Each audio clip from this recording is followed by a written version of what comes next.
Hi hello friends, நம்ம கார்த்திக்கும் சண்முகவாதியாருக்கும் எந்த விதமான ஆபத்துமே வரக்கூடாது அப்படின்னு நினைக்கிறவங்களாம் நம்ம வீடியோக்கு லைக் பண்ணிக்கோங்க. அவங்க இப்போ பார்த்திங்கன்னா நம்ம சண்முகவாதியார் தான் மாட்டிக்கிட்டாரு அப்படின்ற மாதிரி பார்த்திங்கன்னா எல்லாருமே நினச்சிட்டு இருந்தோம். ஆனால் நம்ம கார்த்திக்கும் பார்த்திங்கன்னா வசமாக மாட்டிக்கிட்டாரு. எப்படியும் வாத்தியாரை தேடி வீட்டுக்கு வருவான் கார்த்திக் அப்படின்ற மாதிரி கரெக்டாக பார்த்திங்கன்னா கெஸ் பண்ணி வச்சுருந்தாங்க. அதே போல் தான் அப்பாவை கூட்டிகிட்டு வந்துடலாம் கல்யாணத்துக்கு அப்படின்ற மாதிரி நம்ம அண்ணன் பார்த்திங்களா கார்த்திகை அனுப்பி வச்சாங்க, மாமாவை கூட்டிகிட்டு வாங்க அப்படின்ற மாதிரி. இப்போது வசமாக பார்த்திங்கன்னா நம்ம கார்த்திக்கும் மாட்டிக்கிட்டாரு.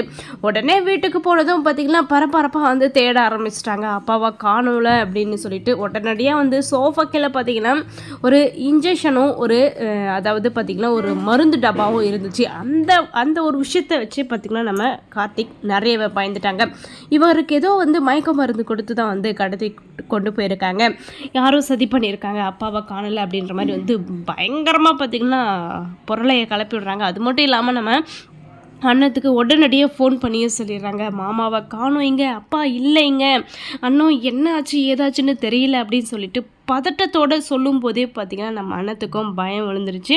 அது மட்டும் இல்லாமல் அடுத்த நிமிஷமே நம்ம ரம்யாவுடைய ஆளுக நம்ம கார்த்திகையும் கடத்தி கொண்டு போயிடுறாங்க.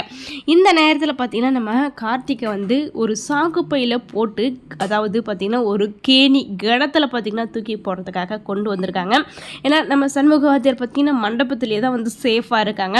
ஆனால் நம்ம கார்த்திகை மட்டும் பார்த்திங்கன்னா கொலவெறியோடு நம்ம ரம்யா இப்படியெல்லாம் செஞ்சிட்ருக்காங்க.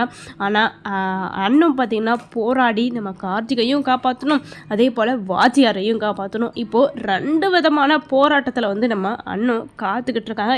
எப்படிடா நம்மளுக்கு எந்த ஒரு சின்ன வழியாவது நம்மளுக்கு கிடைக்குமா, ஏதாச்சும் ஒரு சின்ன இன்ஃபர்மேஷனாவது கிடைக்குமா அப்படின்ற மாதிரி பயங்கர கோபத்துலேயும் டென்ஷனோடையும் பார்த்திங்கன்னா மண்டபத்தில் அப்படியே அசந்து உட்காந்துட்டாங்க.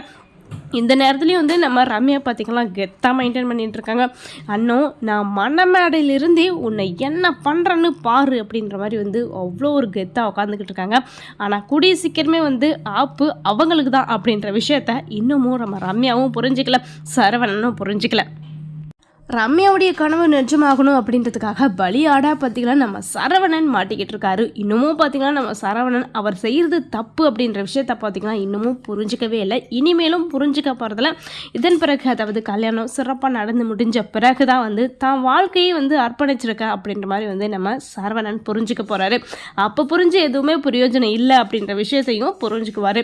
இதே போல் பார்த்திங்கன்னா நம்ம அண்ணன் என்ன முடிவெடுத்து எப்படி முடிவெடுத்து நம்ம கார்த்திகையும் வாத்தியாரையும் காப்பாற்ற போகிறாங்க அப்படின்றதாங்க இல்லை மிகப்பெரிய கேள்விக்குறியாக இருக்குது. ஏன்னா ரொம்ப கஷ்டப்பட்டு தான் காப்பாற்ற போகிறாங்க. அவ்வளோ சீக்கிரம் நம்ம ரம்யா பார்த்திங்கன்னா ஒரே ஒரு சின்ன விஷயத்த கூட வெளியில் விட மாட்டாங்க. அவ்வளோ ஒரு பக்கா பிளான் போட்டிருக்காங்க. மண்டபத்தில் இருந்தே, அதுவும் மணமேடையில் இருந்தே இந்த அளவுக்கு இறங்கி யோசிக்குவாங்களா அப்படின்ற விஷயமே நம்ம அண்ணத்துக்கு இப்போ தான் புரியுது. இந்த அளவுக்கு கேடு கட்டவளாக நம்ம ரம்யா அப்படின்ற மாதிரியும் பார்த்திங்கன்னா இப்போ தான் புரியுது. அண்ணன் எப்படி தான் காப்பாற்ற போகிறாங்க அப்படின்றத நம்ம பொறுத்திருந்து பார்க்கலாம். இந்த மாதிரி இன்ட்ரெஸ்டிங்கான வீடியோ கேட்க நம்ம சேனலை சப்ஸ்கிரைப் பண்ணிக்கோங்க.